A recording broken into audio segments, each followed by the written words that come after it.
Hapana, ligi yetu imekuwa na mwendelezo mzuri.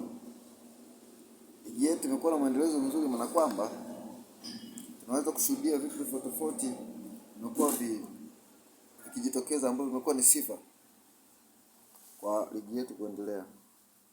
Lakini uongozi, TFF na bodi ya ligi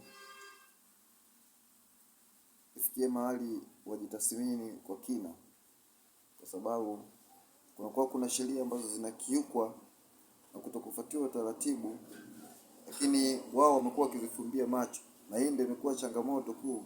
Na haya mambo madogo madogo yatasababisha sasa ligi yetu kuanza kuchunguzwa kwa makini, kwa sababu mpaka sasa hivi ligi yetu inafuatiliwa kwa hali ya juu sana.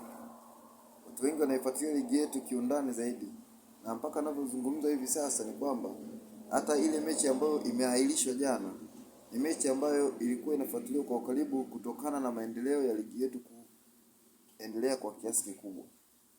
Lakini sasa uongozi wa bodi pamoja na TFF wanalo jukumu kubwa la kufanya kuhakikisha kwamba ligi yetu inazidi kuwa bora zaidi.